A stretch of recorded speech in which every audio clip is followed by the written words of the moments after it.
Hi everyone, Nigel here from Uprise. Please go ahead and say hello in the chat so that we know that you can hear me and that you're ready to start. Hi. Okay, just watching the numbers come in. Okay, so controller acceptance. This is a great topic. We've presented this webinar a few times because it's extremely popular, and it's really interesting because it's a topic that sits right at the core of what we do in counseling, psychology, and therapy. And when it comes to emotions, which is what we're going to be talking about, it really sort of presents an interesting paradox or irony around how we tend to relate to ourselves. So hold on tight. I'd like to acknowledge the Gumbaynggirr peoples, plural, upon whose country I am currently sitting as the traditional custodians of the lands upon which we meet today. And I would like to pay my respects to their elders past, present, and emerging. I have a genuine sense of gratitude for for the custodianship that the Aboriginal people have held over these lands over many, many thousands of years, and for what we might be able to learn from them. And I also feel a deep sadness for what the colonists did to the Aboriginal people when we came to this country. So if there are any Aboriginal and Torres Strait Islander people here today, then I extend a warm welcome to you. So I'm a psychological coach at Uprise. I'm a psychotherapist, I'm a counsellor, and I'm a teacher and trainer and supervisor of psychotherapists, counsellors, and psychologists. I do a lot of work with Uprise. I do a lot of work in a range of areas. And so I'm talking to my day is basically made up of talking to different people, individuals, couples, sometimes families, sometimes groups, about their experience always around their psychological experience, their mental well-being, their spiritual well-being, and their relationships. Use the chat as much as you want to. Anything that you want to ask about any of these topics, any comments you want to make, please just drop it in the chat. And I find it quite easy to follow the chat, and really thank you to everyone who said hello. I really appreciate you saying hello. I won't refer to you by name because we are being recorded. Okay, so it's interesting. I created this slide, and then someone else put an image in there. Now I'm looking at it, going, "Oh, okay, the image answers the questions." But the idea is to just jump in the chat and just name some positive emotions. It's just a way of framing our conversation and getting you thinking about the topic. It's one thing to be talked at. It's something else completely to just engage yourself, even in a small way, in the conversation. And we know learning theory and learning research has shown us that you will learn so much more just by engaging even slightly. So we've got optimism, excitement, joy, inner peace, comfort, appreciation. These are some positive emotions. Wonder. What have we got on the screen? Gratitude, serenity, interest, hope, pride, amusement, inspiration, awe, love. And I find it really interesting that we call them positive emotions, and sometimes we need to stop and be curious about where this language of positive comes from. Positive actually means to act upon. It actually means to put forward, to actually do something. So it's interesting that we've turned this reference, and then we've got electricity, and we have a positive charge and a negative charge, and we know that the positive, that tends to move from negative to positive, and that we tend to, if you have magnets, that a positive side will attract the negative side, etc. Embodiment, someone has said, is a positive emotion. Thank you.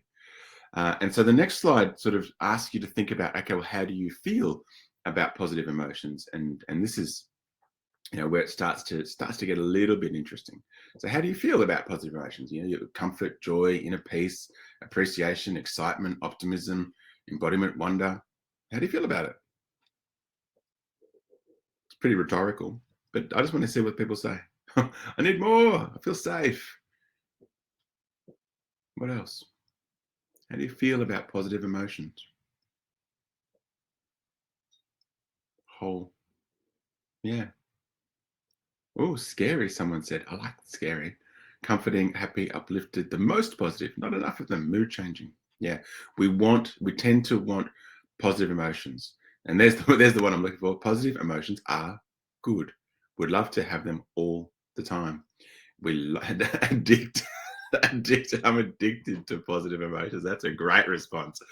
Really talks to what we're going to be talking about today, because we tend to judge our emotions. We feel good about them. So let's name some negative emotions now. Come up with some negative emotions. There's no prompts on the screen this time. So what are some negative emotions? Fear, frustration, fear, anger, guilt, envy, self-loathing, stress. Yep. Any others? Not good enoughness, which is, in terms of an emotion, we call shame. Anxiety, negative. I just call negative emotions negative. Negative self-talk, not enough. Lockdown, more.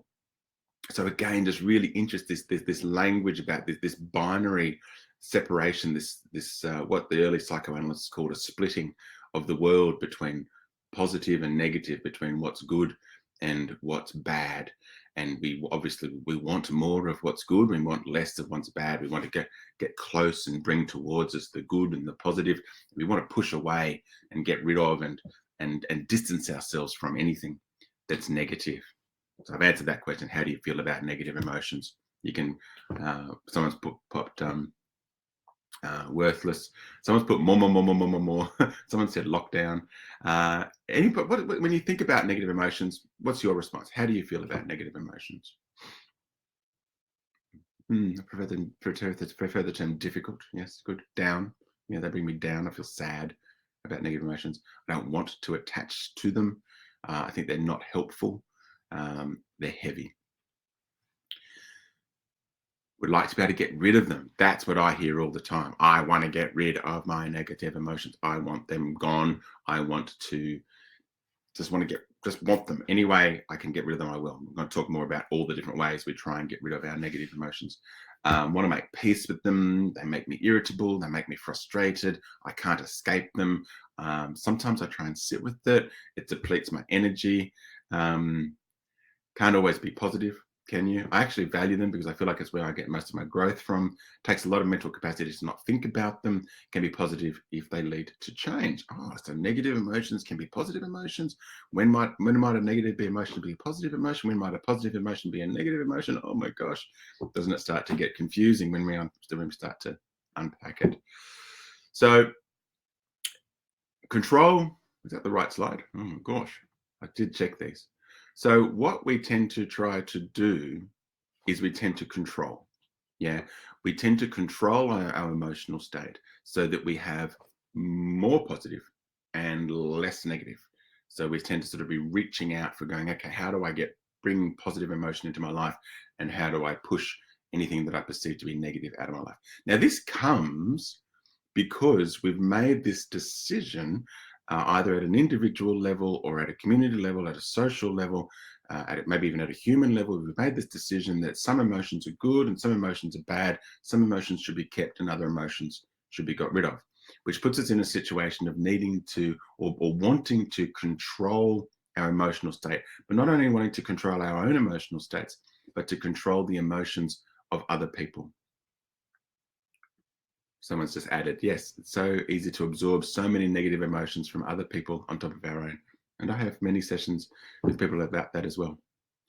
Unfortunately, what happens is when it comes to our thoughts and emotions, if we put some of our emotions into the negative category and we decide that they are bad, and if we have those negative emotions, then we are a negative person or we are a bad person, then what we tend to do is we tend to kind of try and put them in a box, put a lid on top, and pretend they don't exist, particularly in social situations. And there's no more kind of definitively social environment than the workplace. Now, we don't tend to think of it as a social environment. We tend to think of going out with our friends to a cafe or a restaurant or for dinner or to a nightclub. That's social. But actually, the workplace is kind of the penultimate social environment because it's so heavily structured by societal norms and rules. And it's the place where more than any other place we go, you know what? I need to show up with positive emotions, and I need to not show up with negative emotions. So I need to deny them. Cannot tell you how many conversations I have every day where people are saying to me, I can't feel this, I can't feel that, I'm not allowed to say this, I'm not allowed to say that. Because if I do, then I will be seen badly. I won't be a good employee, I won't be a good colleague, I won't be a good manager. You know, I will be judged badly because of the thoughts and the feelings that I am having in any given moment. What we're doing to ourselves when we're trying to control our emotions in this way, when we split the world between good and bad, we end up having to avoid the bad. We end up having to suppress the bad. We end up having to sort of impose upon ourselves a requirement that we be positive. I've got a whole other webinar that we present here at Uprise called Toxic Positivity. When that goes too far, we deny ourselves and our emotions, and we end up in opposition with ourselves. What this does, and this is the irony, what this does is this thing that I've been sort of playing with my hands, this is going on inside you. You are trying to divvy up your emotional world in terms of what's positive and what's negative, what's good and what's bad. And what happens is that you have emotions, and if you decide, or someone else has told you that you need to decide that those emotions are bad and that you are bad if you have those emotions, it's a very easy, cognitive jump to take. If I have emotions and those emotions are bad, then I'm a bad person. Then I must suppress, I must avoid, I must deny, I must do something to control. Then we end up inside us in this tension that actually leads to more stress. So this requirement that we have of ourselves that we be positive and that we not be negative actually leads to a whole lot more stress than we realize. Yeah, we're either doing this or we're doing this to ourselves. And sometimes, people say, I'm having a panic attack. And I say, look, this is my definition of a panic attack. Here's a feeling that you have. And here's your socialized self saying, bad feeling, go away, bad feeling, go away. And the feeling goes, I don't want to go away. I'm here, I'm important. I don't want to go away. Stop it, go away. Bad feeling, go away. Panic attack. Some of you are going, oh my God, I feel like I'm having a panic attack. All right. So that persistent tension leads to an experience of stress and anxiety. Really? My efforts to be positive, my determination to be positive, my antagonism towards my negative aspects of myself leads to stress and anxiety? Whoa, really? This will remind me of myself. There's whole theories around this. A really interesting theory I like is from Gestalt therapy. Gestalt means whole, and it believes that as human beings we have an innate drive to experience wholeness, and there's all sorts of examples that they use in terms of the way that we see, the way that we hear, and the way that our brain and our selfhood just likes to finish things off, likes to make things whole, likes to see complete pictures. And you can sort of imagine if you see a circle and it's got a gap in it, it's one of the classic images. You see a circle, it's got a gap in it, and you ask someone, what's that? And they say it's a circle, because we just want to close the gap. So we're doing this all the time. So we're always looking for wholeness. And Gestalt theory says that one of the things that gets in the way of wholeness is that we reject parts of ourselves, which is exactly what we've been talking about today. We decide that a part of ourselves is negative, a part of ourselves is bad, a part of ourselves shouldn't be, a part of ourselves is unacceptable, a part of ourselves is insufficient, a part of ourselves doesn't belong. Or if other people see this other part of me, then I won't belong, which is human beings, any mammal's greatest fear, not belonging, being excluded from the group. And so Gestalt talks about disowning parts of the self. If we go back even further to Carl Jung talked about the shadow self. And it was the same basic idea that we create a shadow when we tell ourselves that I should be this and I shouldn't be that.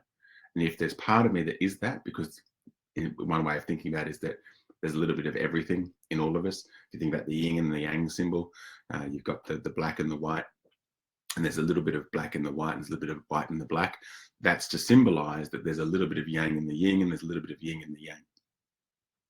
And similarly, we have a little bit of everything inside of us. We all have anger and rage and fear and envy and shame and guilt and addictions of some kind. We crave. We like to make ourselves feel good. We like to binge on whatever it is that we like to binge on, whether it be screens or social media or drugs or alcohol or food or sugar or coffee or whatever it is. But we decide that part of ourselves shouldn't be seen by the outside world. If it was seen by the outside world, we'd be rejected. And so we deny it, and it becomes disowned, hidden. It goes into the shadow. But it doesn't go away. And this is where some people come to me, I just want to get rid of it, and I push it away, and I practice being positive, and I do everything I can to kill off this part of myself, but it doesn't die. It doesn't die. It keeps on coming back, and I don't like it. In fact, I hate it. I hear this a lot. I hate it. I hate it. I hate it. But that thing that's being hated, well, it's you. It's me. I'm hating on me, and I feel it. I feel this feeling of being hated upon, and more than tension and stress and anxiety, it starts to go deeper into depression and anxiety disorders, and general intolerance of being me. There's a couple of bits in here about control, because people always say, well, hang on a second, you've got to control some things. But what do we need to control? You can write your answer in the chat if you like. I'm going to move on anyway, but I'm interested in hearing. What do you think needs to be controlled in your life? Because what people normally try and control are the things that I'm going to suggest we should never try and control. What do you think? Yeah, I need to control my emotions. Thank you for the person who came straight out. I need to control my emotions. I need to control the way I treat other people. I need to control my responses. I'm in control of my morals and values, says someone. Any other thoughts about what it is that we need to control? Boundaries. I'm in control of my own boundaries. I want to care for and not harm others. That language, by the way, I want is my kind of formula for getting yourself, for liberation. I want. If you ever hear yourself saying, I should, I need to, I have to, then you're in trouble. If you can reframe what you're saying as I want to, then you're going to tap into your own values, your own beliefs, and you're going to become more aligned. Okay. I need to control my stress as it affects other team members. And here you are. Congratulations, you've shown up. I should control only what I can change. I should control my fear about not being in control. Is it better to understand than to control? Yeah, let's work towards that. So other people are impacted by me, so I need to control my stress. But the paradox is what we're talking about today. What does that actually look like? What does controlling my stress actually look like? Because what I'm telling you is trying to control your stress is going to have the other opposite effect. It's just going to cause you more stress. So this is what I would suggest. Boundaries fits into this. My personal boundaries, my personal responses. I can control those things. Do I need to? I don't know. If it affects other people, if it affects my goals, then yes. And that's when you work with a psychologist, they're always thinking about, well, what are your goals? What are your goals? What are your goals? Because it only matters. It's only positive or negative if it, insofar as it affects your goals. And I'll unpack that a little bit. If I have a goal, which is over here, I feel like I'm on the wrong side of the screen. I'm being flipped. So just bear with me. So here's my goal over here. Now, anything that moves me towards my goal, by definition, positive. Anything that moves me away from my goal, by definition, negative. So Anything that's positive is anything that moves me towards my goal. Sometimes, in order to rebuild my relationship with my partner, which is my goal, I need to feel shame. Sometimes, to mend a relationship that I've damaged, I need to feel guilt. And so it's positive. And if I deny my guilt, then it's going to move me away from my goal. Boundaries and responding to other people is all about goals. What do I want? What am I trying to achieve? If it moves me towards that, well, then for me, it's positive. It moves me away from that. For me, then it's negative, which is why us positivity and negativity are subjective. It's solely to do with you as the individual or any other individual and what it is that you or they are wanting to achieve, which is why we should be really careful about universalizing this language of positive or negative. So, what sorts of things do we need to control? Well, in the workplace, we tend to need to control health and safety, and we can control for it. Often we need to control budgets, and we can control for it. We as individuals need to be in control of our daily and weekly set schedules. Where we need to be. I need to be here 10 minutes early, ready to go, so I could present this webinar. If I didn't turn up, then there would be detrimental consequences for me, and all of you would be disappointed, as would Uprise. We need to meet our work and other commitments. If there's things that I promise, then really I should follow through and control my time so that I have that done. Down the bottom, you'll see the two things that I would suggest are the two things that you should never try and control. One is your own emotions and feelings. The other thing is other people.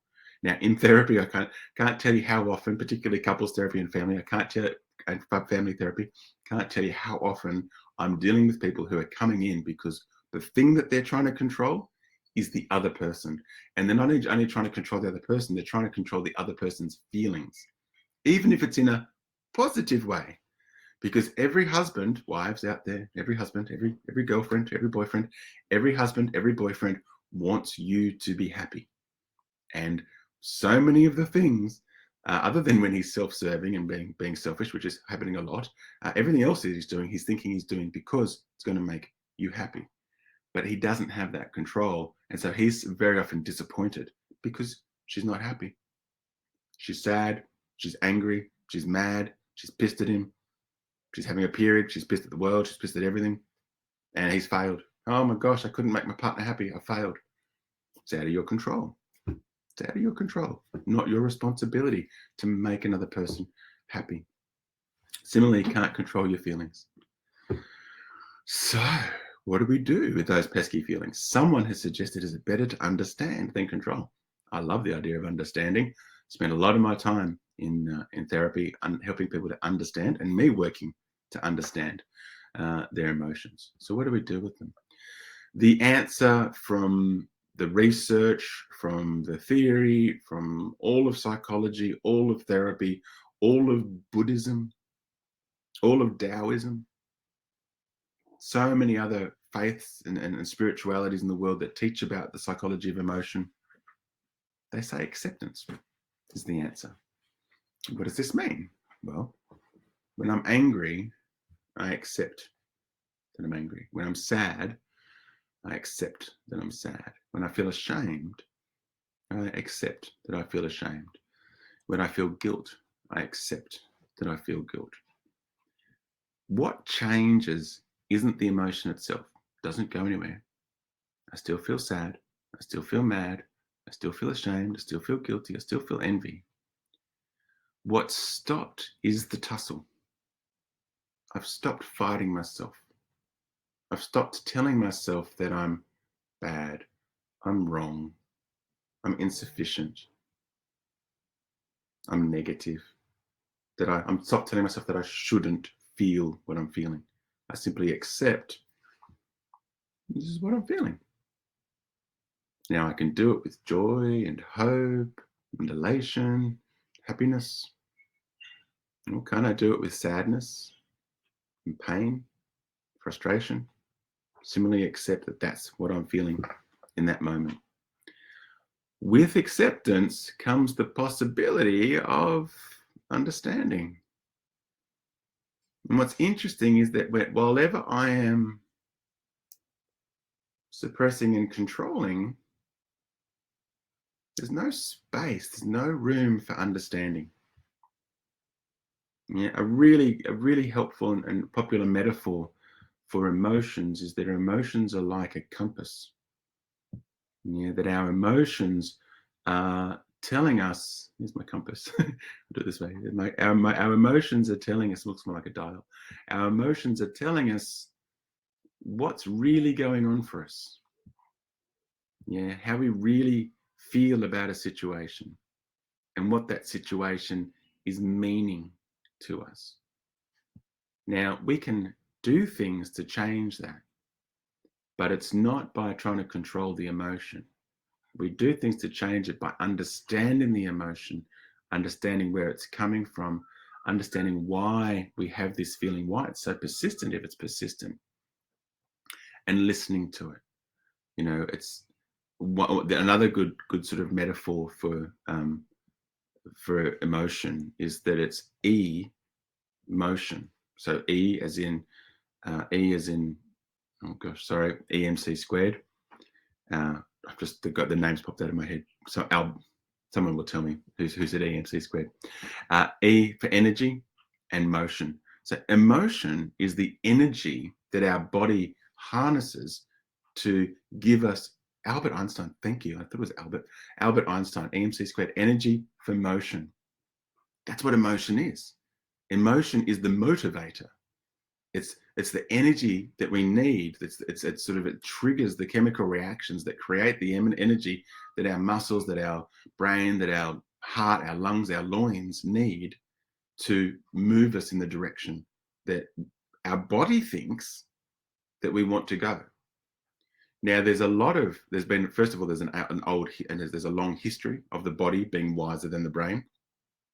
And science is now moving back in this direction, having moved away from this direction, because originally science was founded on the idea that we can't trust a person, we can only trust our thoughts. But actually science is starting to swing back the other way and realizing actually the body keeps the score. Yeah, emotion is kept in the body and wisdom is kept in the body. So we have in Uprise a module, and that's what this slide is about. It's the Uprise module that will help you to think through your own challenges with control and acceptance. You can also access Uprise counselors like myself and coaches that can support you to think through your own challenges around emotions and the place that you feel your emotions should or shouldn't be, including stress and where accepting your stress and then understanding where your stress is coming from and therefore understanding what you might do about it. So to finish off, I've got a couple of lovely ocean slides. I love the ocean. I live quite close to the ocean myself. And this is the first one. And the framing here is that if you are engaged in a battle to control your emotions, then actually what's going on is that your emotions are in control of you. I often use the metaphor of the emotion, and I often use the metaphor of a wave, because emotions aren't like waves. They come like waves. Now, if you've ever been at the beach, and most of you have, and you've tried to stop a wave from crashing on the shore, how'd you go with that? It didn't go well. It never goes well when we try and stop waves from crashing on the shore. However, when we accept our emotions as they are, when we allow them to be, when we listen to them, when we work with them, then we can be back in control. We can't stop them, but we can work with them. We can utilize the power of the energy that is created by the emotion to move us in the direction that we need to go or want to go. It takes time, it takes reflection, it takes a willingness to accept and work with what your experience is. But it works. All right. Thank you all for your time and attention today. Really appreciate you being here. Hope you got something out of it today.